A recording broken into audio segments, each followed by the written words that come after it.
2, 3, 4. Hi everyone, this is Jewish Talk coming to you live from Nassau Community College on 90.3 WHPC, also streaming on the iHeart and the iTunes app. You know my shtick. This program is later archived on Spreaker.com. So hi there, my name is Rabbi Perl. Good morning, good afternoon, and good evening. This, of course, depends on when you are listening and joining us and watching. And talk about watching. Not only can you listen on this great station, but you can actually see my punim on WHPC's Facebook and also Anshul Pearl, my Facebook page, where you can actually feel part of the studio over here and get a feeling of what's going on in front of me and behind me and the side of me. And oh my goodness, you know what's happening right now, my friends? It hit me this like a ton of bricks on this Shabbos, on this Saturday. We read very, very in great detail about our forefather known as Jacob, and how he made such intricate arrangements to make sure he was buried in the land of Israel. He was in Egypt at that time. He had spent the last 17 years of his life there with his finally being united with his son Joseph, but he made a very, very big deal about being buried. That's the key word for today, to be buried in the land of Israel in Hebron. And we want to talk about Hebron. I'm also going to talk to you about the Hebron of the United States of America, which is good morning from Connecticut. Dr. Kilshevsky's back in the country, so I have to be careful now what I say. So good morning again to Gene Brandenstein, who likes to listen, all right, on the WHPC's Facebook. Unbelievable. And keep posting. So why am I talking about burying this morning? Because, my friends, there's a big problem going over here. Approximately 30,000 Jewish people a year are being cremated. Cremated, my friends. If you want to put this average out, every 16 minutes, another Jewish person has decided, or is whatever the family have decided, to cremate the person instead of burying the person. So I'm going to first discuss this, the opening part of our program, then go into our very, very important continuation on paths of serenity and sensitivity to all forms of life, and how we must be careful all the way down to inanimate objects and the animal kingdom, not only human beings, but everybody, caring for everybody. So let's talk about a little about the cremation dangers and the problems with it, and why is it against Jewish law. And then I'm going to share with you a letter that was received from a son who wrote this letter to his father after he had been cremated, and to share with you how this son felt about his father, who had made this mistake and had made this decision. So the first question that we have to begin with today is a question that is often brought to my attention, to others as well. The person writes, I'm in the process of making arrangements for my final resting place. In my family, some of my relatives have opted for a traditional Jewish burial, while others have chosen cremation. While researching my options, this person writes, I've discovered that the Jewish religion does not believe in cremation, and Jewish persons should not cremate. Would you please explain to me the origins and the reasons why cremation is forbidden? Pretty good question, a very important question, and I hope everybody is listening very carefully and to take notes about this very, very important, no pun intended, but this very burning issue. Before I respond to your question regarding the background of the Jewish prohibition against cremation, I'd like to share with you some remarks. In order to help clarify some of the issues, I'm choosing to explain the topic as is. That means as they appear in the big books. Commenting on the particulars of one's experience may need additional questions clarified, and is often best done in person with the rabbi, more familiar with the particular person or family. And I hope you understand why I'm saying that. I'm going to be talking in general sense, in general perspective. At the same time, if anybody out there would love to sit down and talk to me about this on a one-to-one basis, I'll be more than happy to go into more details and understand the circumstances. Therefore, If anything that I will say will come across as insensitive, I beg, dear friends, I hope you know me long enough, please, I beg your forgiveness in advance. That is clearly not my intention to be judgmental about anybody. The laws I will attempt to present here really are a distillation of rabbinic writings over the many years. In terms of some of the deeper reflections on the human body and its role that I hope to provide, and certainly that is distilled and elevated and elucidated from the deep Hasidic Chabad discourses, though I can hardly assert that my understanding is, it's a very lofty concept, and I hope to share with you to the best of my knowledge on this subject. So let's make it clear. Jewish law is unequivocally that the dead must be buried in the earth. As a deterrent measure, cremated remains are not interred in a Jewish cemetery. Furthermore, we are told that many of the traditional laws of mourning are not observed after the passing of an individual whose body was cremated. Kaddish, however, is recited for such individuals and is certainly appropriate to give charity and to do mitzvahs in the memory of their souls. Responsibility for the deceased proper burial lies with the next of kin. Nobody buries themselves. It's obviously the family, the next of kin. While ordinarily Jewish law requires the deceased children to go to great lengths to respect the departed's wishes, we all can appreciate that. If someone requests to be cremated or buried in a manner which is not in accordance with Jewish tradition, just as we've had now, the governor of New York has allowed composting, a new form of cremation.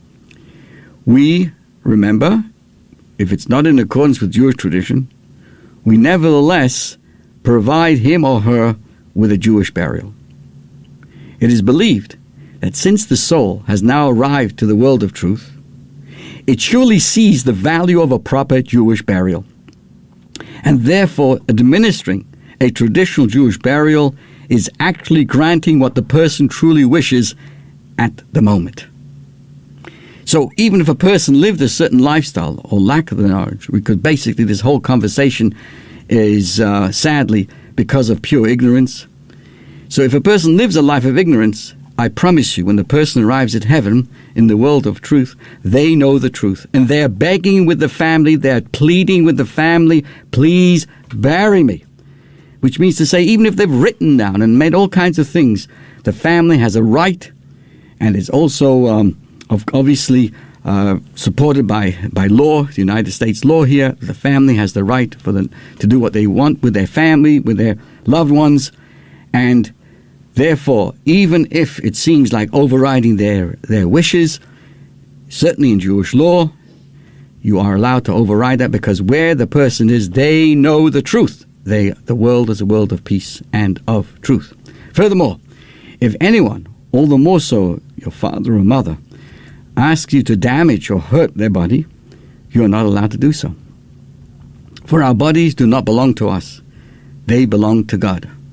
It is important to note that according to Jewish law, a person is only held responsible for his or her actions when they are done willingly and with full cognizance of their implications. Therefore, above all of the above that I've just mentioned does not apply to an individual who was cremated against his will. After the Holocaust, many conscientious Jews gathered ashes from the extermination camp crematorias and respectfully buried them in Jewish cemeteries. Recently, I heard of an instance where a hospital mistakenly cremated a Jewish body. With rabbinic sanction, the ashes were put into a coffin and given a proper Jewish burial. Furthermore, an individual who was raised in a non-religious atmosphere and was never accorded a proper Jewish education cannot be held responsible for his or her lack of observance. This general rule applies to individuals who opt to be cremated because of their education and upbringing did not equip them with the knowledge necessary to make an informed choice in this area. This assumption impacts some of the legal results that we're discussing today. Back to the actual subject itself. Man's soul comes from above. Torah tells us, Vayipav v'yapav nishmas chaim. He breathed into his nostrils the soul of life. And when its earthly mission has been accomplished, it rises back to God, returning to its source. The body, on the other hand, was taken from the ground. What do we see? We read, the Lord God formed man from the dust from the ground. And therefore, everything goes back, just like you take the library book. Remember those days? You went to the library book and you borrowed a book and you gave it back. It wasn't your book. You went back to where it had to go to. So too, we're on loan. The soul goes back to God, and the body goes back to its source, to the ground, and therefore is returned to the earth. This is expressed in the words that God tells Adam for the first man. What does he say? From dust you are, and to dust you will return. This concept is reiterated in Deuteronomy, where we are commanded to bury the dead. You shall bury him on that day. That's the basis of making sure that a person should be buried as fast as possible. The Talmud actually tells us that if it was possible, the person should be buried right there, taken off the bed, so to speak, and put into the ground there and then. Obviously, it's not practical, but that's an emphasis of how fast. Waiting for Uncle Harry to get a cheap flight from California, or somebody else is too cheap to spend a quick ticket from Florida, my friends, runs contrary to really honoring the dead. It's not about honoring the checkbook and finding some weekend, breaks. It's about helping the person get to heaven and to be buried in the proper manner. The Jerusalem Talmud explains that this requires us to bury the body in its entirety, not after it has been diminished through cremation or in any other manner. We must bury him in entirety, not partially. From this verse, we extrapolate that the command was not fulfilled if the person was partially buried. On the sad side, if a person has had an amputation in the course of their life, that part of the body, a leg, for example, God forbid, is actually placed in the ground, in the plot that belongs to the family, and it's wrapped properly. And then when the time comes, when the person passes away, they actually place that leg, just give you an example, sorry to be so blunt about this, back near as much as close to as possible to where it belongs in the in the body, at the side of the body. Everything has to go back at the same time or be together as best as possible. Cremating a body destroys most of the body, making burial of the flesh impossible, and therefore violates the biblical command. In Jewish law, the human body belongs to its creator. It is merely on loan to the person, who is the guardian of the person, who is the guardian of the body. But he or she has no right to deface it in any way. The body must be returned in its entirety, just as it was given. Can you imagine being given a car to use for some trips or for your vacation, and instead of giving back the car, you return the car, but you first burn it into ashes, and then you give them a bag, or a bag of a little box of ashes. That's exactly the same thing. We're given our bodies to live, to impact the world, and we return it as best as we can in its entirety, in its original format. Additionally, man was created in God's image and likeness. Any violation of the human body is considered, therefore, to be a violation of God himself. This general principle and law governs many of our laws, like those prohibiting self-mutilation or tattoos, and requires us to do our utmost to keep ourselves from danger by maintaining proper hygiene and the like. This principle applies to death too. Any mutilation of the dead is prohibited. This is also one of the reasons why Jewish law does not permit autopsies. other than in the most extenuating of circumstances. Today there's a growing up, I guess they have machines now that are able to make similar to an autopsy without actually, cutting up the body. They can do this in a more, with a machine like a CAT scan kind of thing. So they're able to get certain aspects. Obviously, when it's involved with law, relates to murder, God forbid, and other extenuating circumstances, we're usually called, and we can help in those situations. Utmost respect for the sanctity of the human body is also the overriding concern which pervades the process of preparing the deceased for burial. The funeral is scheduled for the earliest possible time, ideally on the same day as the passing, so that the body reaches its eternal rest as fast as possible. Waiting, I find this so unbelievable, so hurting and so disrespectful. A person can pass on the beginning of the week, but since this one has to go to work, this one has a closing, this one has something scheduled, and suddenly everybody's so busy with their businesses. My friends, when a person passes away, that is the person that we're talking about. And I want to let you know that we're getting wonderful calls and notes. Good morning to Karen Dombeck and to Zalman Stewart Weg. Thank you so much, Zalman Mazel Tov, on your upcoming retirement. We want to say hello to Rosemary Hoffman. Thank you so much for joining us as well. I'd like to hear from our either our listeners or our viewers what you think about this subject. And if you really want to, I'm going to ask Kim, could I take a phone call? Oh, okay. Our telephone number is at 516-572-7440. 516-572-7440. I made sure that the college paid for their telephone bill, so it should be working. I heard the dial tone early this morning. And if you'd like to join in and maybe share some experience in this subject, feel free to call us. So again, ideally, we want to make sure that the funeral takes place as fast as possible. And if someone, the only reason why you really, strictly speaking, you can wait a funeral if the children, my friends, are out of town in California and whatever else, and they're out of seas. If they're really, then you have a basis for waiting a day or so. But to simply put it off, to make it convenient for the weekend, and Uncle Sam wants to be cheap and doesn't want to spend money from Arizona to take a quick flight, my friends, that is an insult to the person who passed away. The honor of caring for the dead is traditionally reserved for the most respected members of the community. The people who actually take care of the body, called the Chevra Kadisha, are very, very, very special people, holy people who are trained in this matter. It's important to note that not only is the burial important, but the way the body is prepared. It's prepared by men for a man and women for a woman, and it's done with prayers, with sensitivity. No one's talking, no one's playing the stupid music. At that time, everyone is focused on doing things in a very, very traditional and a very important manner. Otherwise, it's basically, if you want to go to see how a body is prepared, otherwise, just go to the back of one of the stores, Stop and Shop, and see how they prepare a piece of meat.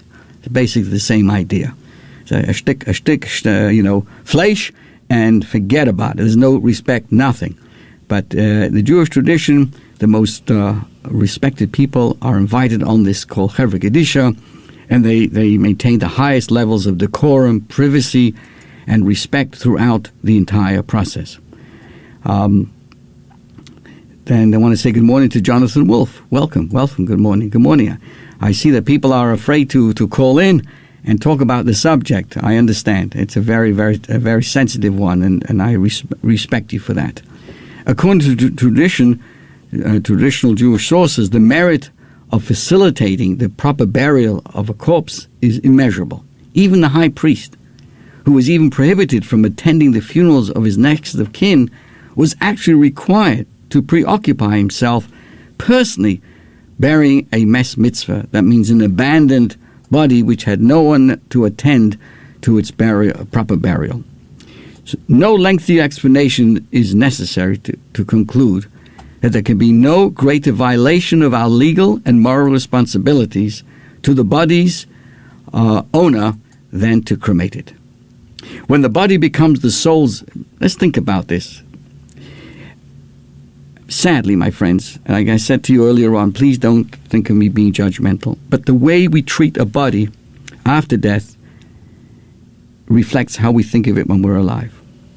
If we think of our body as being the resource of our soul, and we were blessed to have children, or we were blessed to do such good deeds in this world, our body's part of that experience.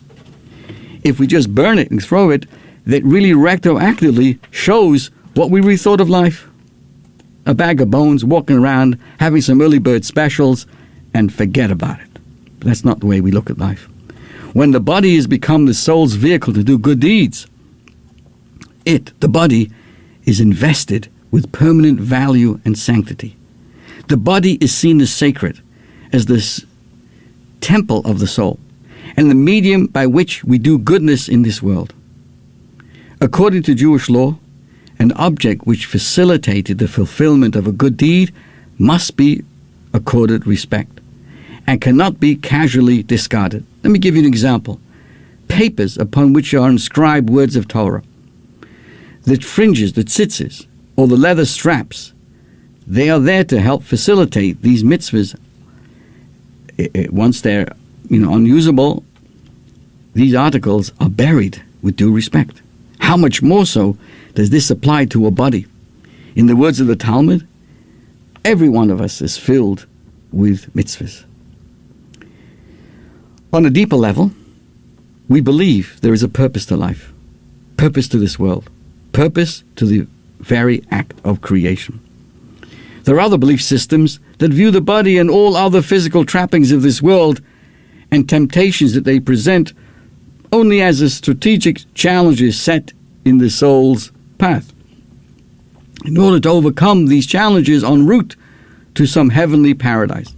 As such, according to those perspectives, the body has no intrinsic worth of its own, and once its functions have been served, we put it out, for the sanitation department to pick up on the right days and make sure it's, one for paper days, and one is for bottles, and one is for regular garbage, because it retains no value whatsoever. But in Jewish belief, it recognizes the importance of the soul's reward earned. Of course, we rewarded for this life's journey, but also, my friends, sees the refinement of the body in this physical world as a paramount objective.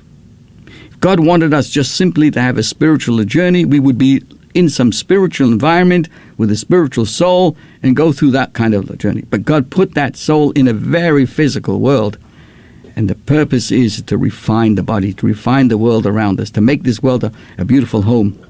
The soul was dispatched from a very heavenly place to infuse these otherwise mundane entities. Our job is to pump into this world holiness and purpose. While the soul, too, is elevated, of course, to previously unimaginable heights by fulfilling its worldly mission. It is the sanctification of the physical, both of the body and of the world at large, which constitutes the very reason for creation. So if a person goes on a wonderful cruise into the Bahamas, I'm sure a person wants to take their body with them, so the body has a good time. Well, dear friends, life, we're here to have a good time, which means to make sure the body is part of that spiritual experience. And when we live that kind of life, then there's never even an iota of thought to go and burn it up and cremate it at the end of life. Our telephone number is 516-572-7440.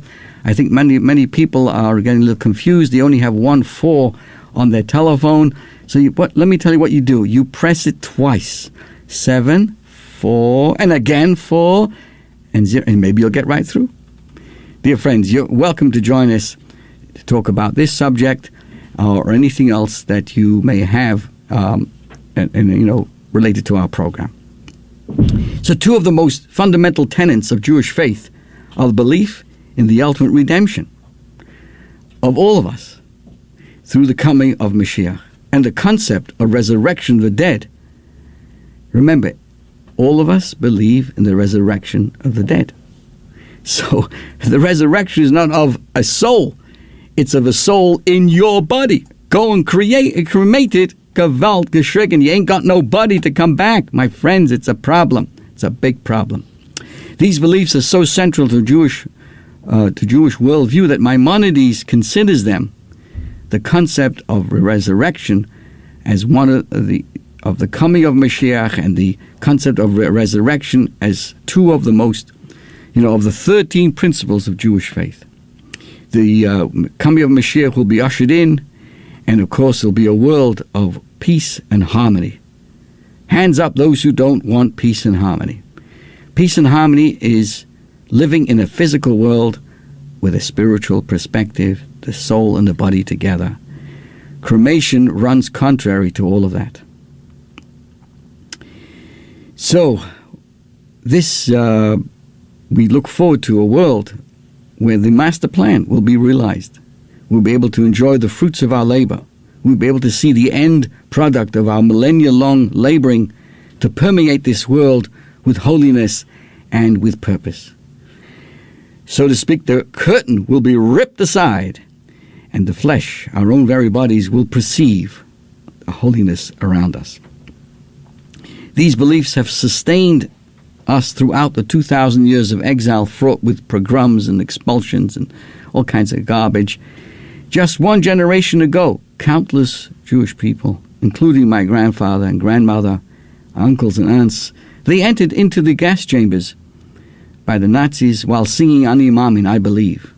They expressed their firm belief in a better time to come, and their trust that they would be resurrected to witness that awaited day. So cremation is an implied statement of the rejection of the concept of resurrection. It is in fact a declaration that once the soul has departed the body, the lifeless body has served its purpose and now has no further value. Please put it out on Monday when they pick up the garbage. Our sages teach that those who deny the notion of resurrection will not merit to be resurrected within their own bodies. Rather, their bodies, though their souls, will be enclosed in different bodies when that awaited day arrives. What's wrong with that? That's pretty painful not to have one's own body, but to live through someone else, which is basically like living off charity, and nobody would want to do that. So good morning to Linda Zellickson. Good morning to Dr. Kilshevsky and others who are now sharing with us. This is I understand what we're talking about Jewish law now. We're not talking about laws made up by this state or any other state.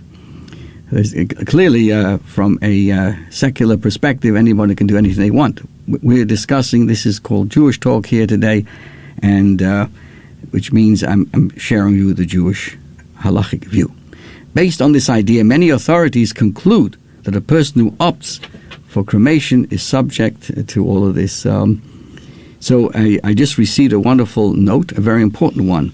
What about people cremated during the Holocaust? Again, that was against their will, and on the contrary, they have the most important return, because it was totally against their will.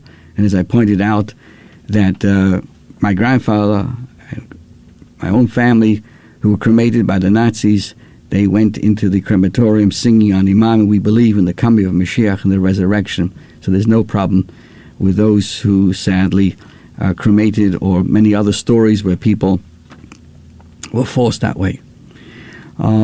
However, this applies only to such instances where the cremation was done at the behest of the deceased. Only in such circumstances can it be said that the person is rejecting the notion of resurrection. Not too long ago, 6 million of our people were denied proper burial. Most of them were cremated, as I'm explaining. Without a doubt, these holy martyrs will be on the forefront of those who will return during the coming of Mashiach. I could go on, and I just want to continue this before we get on to our other subject.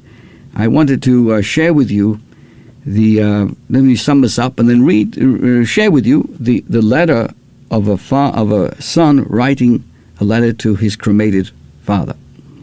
So, to sum it up, cremation is a transgression of a biblical law to bury our dead. It demonstrates a rejection of God's supreme ownership over all of creation, violates our legal responsibilities to return what was loaned to us, and also constitutes possibly a rejection of the Jewish belief of Tzelem Elokim, that all of us are created in God's image, constitutes a rejection of the Jewish belief in the resurrection of the dead, and many other aspects as well. May we soon merit seeing the day when this whole discussion is rendered inapplicable, because death will be concealed forever, and as we say, Umach Elokim, and God will wipe away the tears of all sadnesses. So here's a letter to, it's headlined, Letter to My Cremated Father. Dear Tati, the cremation of your body has singed my soul, and so I'm compelled to seek some relief from the burn in the composition of a letter to you aimed across the great divide between the world of mendacity, in which I am still residing, and the world of truth, in which you are now a blessed new citizen. You never liked phonies. I don't doubt that now, seeing that you do from the world of truth. The artificial nature of this letter is entirely obvious. My complex motives, noble and ignoble, are transparent to you more than they are to me. Let's be honest about at least one motive. I have an agenda. Since your passing, I have corresponded with 3 fellow Jews asking me for advice. Their parents have informed them of their plans to have their bodies cremated upon death. I advise them to share their anxieties with their parents before it's too late. My hope is that this letter, an artifice to ease my double grief over your death and cremation, will reach others in the same plight, children and parents. I suppose this letter is my ersatz, or in lieu of Shiva. May it be the catalyst of real Shivas that will otherwise have been unrealized. Let me begin by sympathizing, as best as I can, with your decision. You specified in your will that upon your demise, your dead body is to be completely burnt, that a Gentile funeral home is to expedite the incineration, and that the resulting ashes should be disposed of in any way the executor of the will deems fitting. In a way, I admire your bold decision. I'm your son, after all. I know how you felt about Jewish traditions and how little stock you put by them. You are a thinking man. It's from you that I learned to think myself. You taught me how to see the beauty in the proof of geometry. You explained to me how a car motor works. You taught me to trust in my intellect, to take the deepest pleasures in the feeling of wonder. Later, on the way towards attaining my PhD in philosophy, I would learn how Aristotle said that all thinking originates in the sense of wonder. You never read Aristotle yourself, but you understood him instinctively. You loved reason, and your passion for the rationale, you found it necessary, because of that, to dismiss the Torah. I understand. I myself, your reason-loving son, had to undergo the most grueling mental exercises and the most purgatory gestures of self-introspection in order to come to the terms with the non-rational truths of the Torah. It was only after reaching the outermost limits of irrational thinking, with the help of the philosophers and all the different personalities, that I discovered that the very real possibility, indeed the very reality, of the non-rational. I don't blame you, nor am I patronizing you. I'm arguing with you. Your mind, it was you who taught me to argue with you. You would be so proud of me when I was able to disagree with you. You frown and shake your head and smile with a big secret smile. You loved reason, yes, and in your love for reason you concluded that the Torah is nothing but a product of human imagination. There is nothing like life after death. That the soul is nothing but a wondrous symphony of electrical impulses played in the gray concert hall of the brain.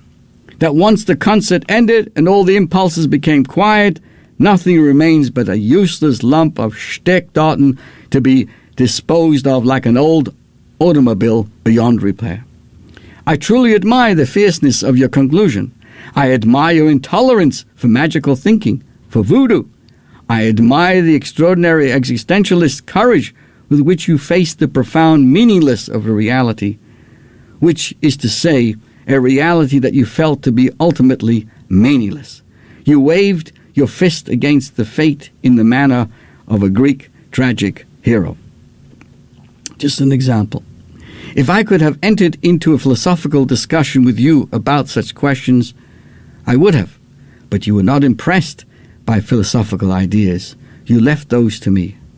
And now I see a different route I might have taken, a route to a different conversation, a route I never saw before.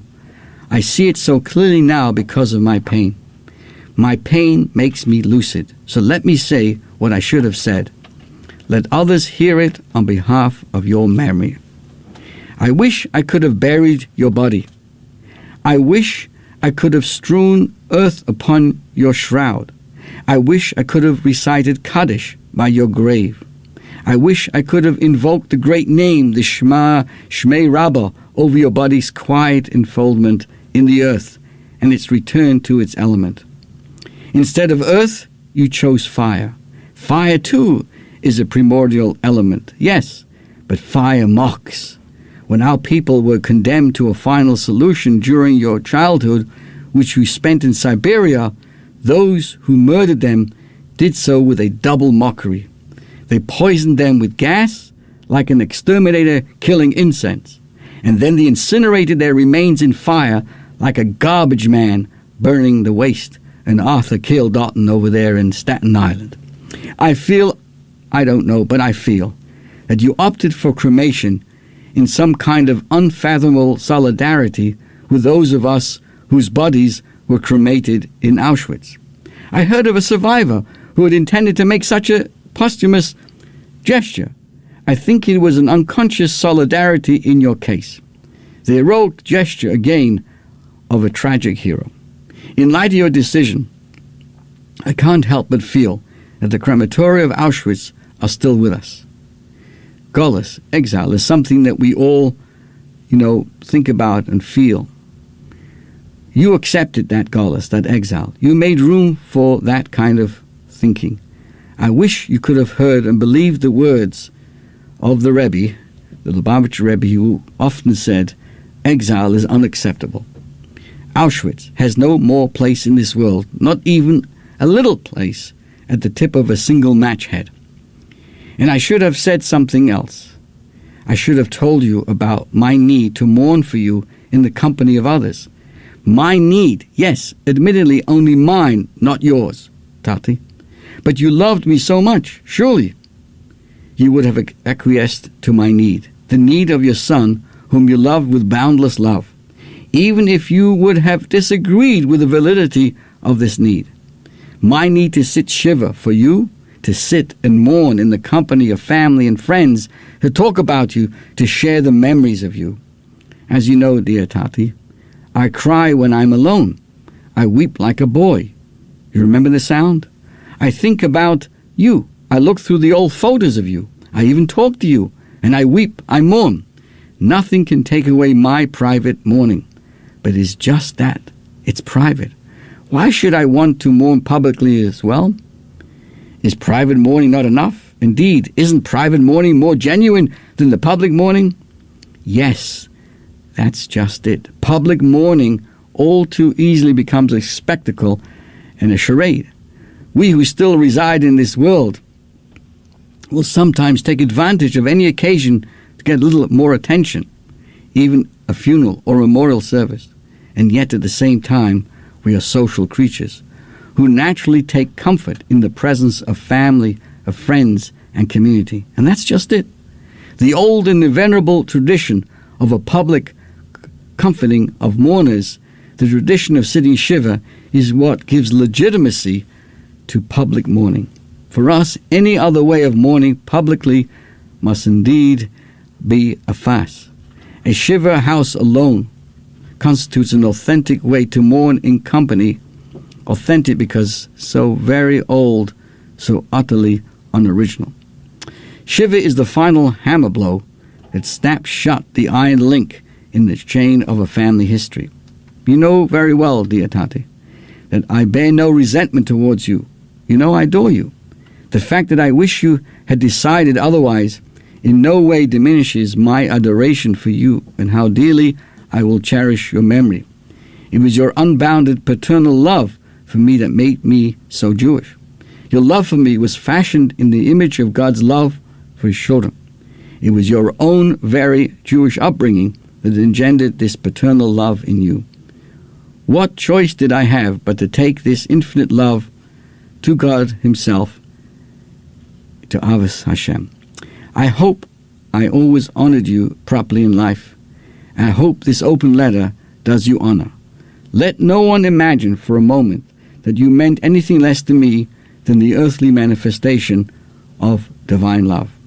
My prayer now is that our common divine Father is taking you into his infinite paternal bosom, and that from your heavenly perspective and station you will move angelic forces to influence Jews contemplating cremation to think things through a notch more carefully. I ask you, dear Tati, intercede for us. I miss your arms around me. Hug me now. Your Mickey. A lot to think about, my friends. A lot to think about. Let's see, do we have any more comments or thoughts coming through here? Good morning to Sharon Jacobs, Jay Mostel, and to Miriam Odell David, and everybody else making their comments. Thank you so much. We appreciate everything you're saying. Now, time, we must, just at least let me begin this other aspect. We're talking about the sensitivity to our bodies when a person passes away. Just as our relationship with other human beings should be loaded with loving respect and honor for the divine image within them, our honor ought to extend and flow to all forms of life. Our compassion and kindness should first fill our own souls, then flow to our family, a community, finally to the world at large, extending to every creation, including animals and plants, and even to inanimate objects and the mineral kingdom. We need to be especially compassionate to any creature that can feel or process pain. And by the way, dear friends, the body itself is connected to that soul. And when the body is burnt up, it actually pains the body and the soul. There's always a lingering part of the soul with the body. And when we burn the body, Rebbe writes, we burn aspects of the soul. We need to be especially compassionate to any creature that can feel or process pain. Our discussion today of serenity, our little course, we're discussing now the sixth path to serenity. It's focused on the relationship to the animal kingdom, illustrated by the divine directive to refrain from eating a limb or any part from a living animal. Part of the purpose of this principle is to stamp out all cruelty and to promote a kind treatment of animals. The human being is the model of compassion to all of creation. We need to learn and to relearn to become compassionate gardener in the Creator's garden. We, the children of Adam and Eve, are responsible for the welfare of all creation and for our beautiful, sensitive planet, teeming with God-given life, both alive and also those who've passed. The modern era's concern for animal rights and banishment of animal cruelty began some 200 years ago. But millennia before that, the Bible outlines various practices to ensure the safety and well-being of animals. Besides barring the consumption of a part of a living animal, which something to think about if you're interested in what they call those things. You pull off the limbs over those animals when they're cooking. Who knows what they're called? The Bible prohibited the other acts of cruelty, such as plowing one's field using animals of different species. Yoking different species together can cause physical or psychological suffering to one another. Similarly, when plowing a field, one is not allowed to muzzle an ox to prevent it from eating. This too causes tremendous stress for the animal, seeing food, not being able to eat it. This is also a general prohibition to cause undue stress to living creatures. Essentially, this principle empowers us to live mindfully and with compassion, uprooting any perverse urge to act cruelly when one can, or wielding control over other creatures.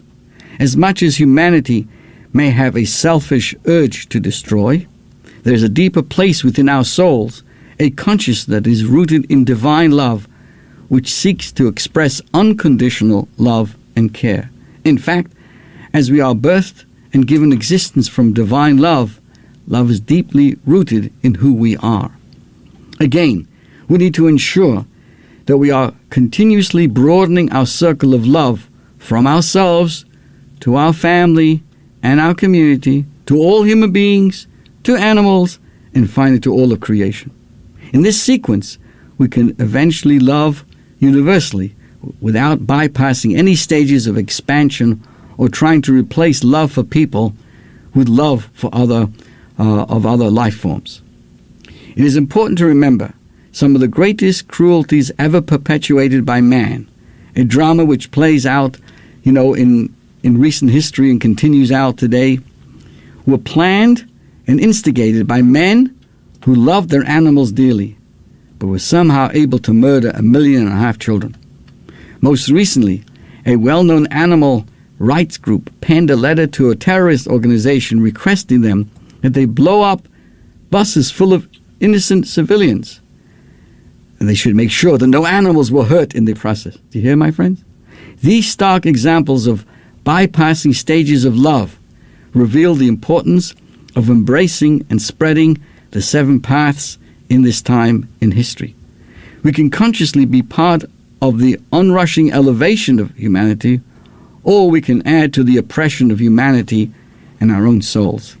When love expands from your immediate sphere to more peripheral spheres, it can eventually become overwhelmingly powerful, flowing effortlessly to all forms of life, carrying great blessing and well-being into the world. Still, in its immediate stages, love can take intense, committed work. It's not always easy to love oneself or one's parents, siblings, or in-laws. One may need to start over again many times and give without expectations of anything in return. One may need to actively refrain from leaping to the superficial love of all creatures or compassion for people they have never met, and return again and again to loving the people close to them. Let your love be authentic and honest in relation to your current capacity to love. There can seem to be a tension between caring for one's family members and caring for the planet. One might prefer to serve a compelling social cause rather than spend time with your own kids. But this tension is actually an inner disconnect. It's a calling from one's soul intelligence which recognizes that loving everyone means nothing if one is not yet able to love those who are closest. The authentic insight that animals are precious and that they carry the divine life force and express the infinite splendor of Hashem, of Creator, is rooted in seeing your own preciousness and that of the people around you. It is true that while animals are innocent and beautiful, humans are often full of ignorance and ugliness. Yet, our soul's elevation and challenge lies in loving our own humanness, and then extending that loving kindness to other humans and then to animals. What do we say? And you shall love your neighbor, literally your friend, who's closer to you as yourself. It's not meant to condone human ignorance, nor does it mean to care only for your own community. It is a matter of sequence and the divine design of authentic love. True love of oneself, as they say, starts at home. And to appreciate the body that brought love gave love, received love, runs contrary to cremation. Scientific studies postulate a relationship between a child's cruelty to animals and his criminal violence as an adult.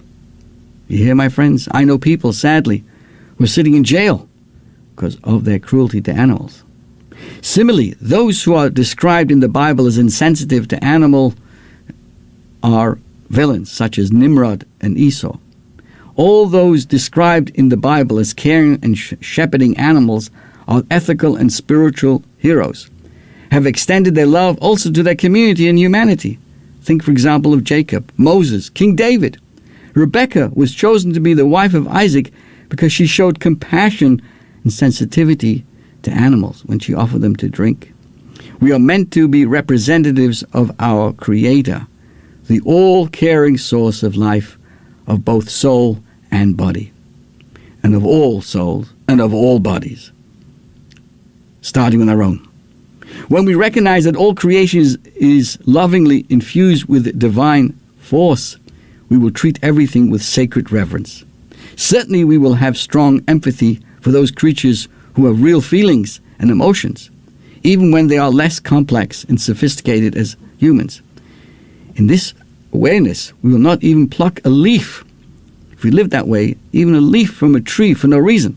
Today, science acknowledges that trees are social beings, functioning within a social network, communicating with each other, and sharing nutrients, and even warning other trees of impending dangers to their well-being. Indeed, all living things are conscious, at least on some level. The ancient sages counseled us not to dishonor even a loaf of bread, as if it could perceive us and have feelings. In following their model of sensitivity, we might even ask ourselves, are we walking on the pavement or gravel? What gives me the right to step on this? We are not to abuse anything in creation. If you remember, dear friends, in the Jewish tradition on Friday night, we open up our meal with Kiddush. We make a blessing over the wine. But at that very moment, there's a cover, a special honor, beautiful cover that covers over the challahs. Why are the challahs, which are the two breads, the two challahs for the Shabbos, why are they covered over? Why do they have to be covered over? When was the last time when you started your meal, started covering covering over the plates or something? The answer is because you're making a blessing over the wine when you really should be making a blessing first over the bread. But because of the Sabbath, other requirements. But to recognize the sensitivity to the bread, we cover it over while we make a Kiddush. So we start the Shabbos experience with sensitivity, even for bread, even for the wine, even for the environment. We are not here to abuse anything in creation. Certainly this includes animals, just as we're talking about bodies and people around us. We are allowed to eat something when we can elevate it by using the energy to serve the Creator. The whole reason why we're allowed to eat and we need to eat is because they provide us with. And we can only elevate an animal in this way when the meat is procured in the most humane fashion. But even when we meet these requirements, the question still resonates. What gives me the right to consume this life? Many people that I know are vegetarians for this very reason. Do I, with my actions and level of consciousness, really deserve to slaughter and consume the flesh of an animal? Do I deserve to pluck and eat fruit from a social tree or to walk upon the ground that the Creator created? Am I living such a meaningful and noble life that so many precious life forms will gladly give of themselves to nourish and benefit me? Am I living an elevated life in which my eating and walking down the street is done in a holy, holistic manner? Am I manifesting the image of the Creator in my life? Think about this, not to belabor the fact, but cremation basically means I don't care about anything that I ate or anything that the world gave me. I'm going to burn it and put it out on Monday morning to make sure the trash in my body goes out at the same time. What an insult that is. Using living beings to sustain ourselves comes with responsibility.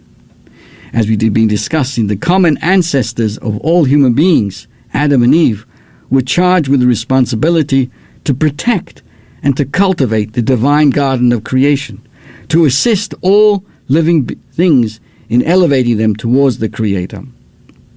My friends, we could go on, and the subject, really requires much more time.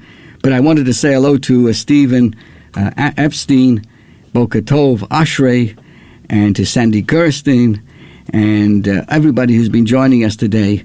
And I just, please, take these two subjects very seriously, my friends, as we go into the new week.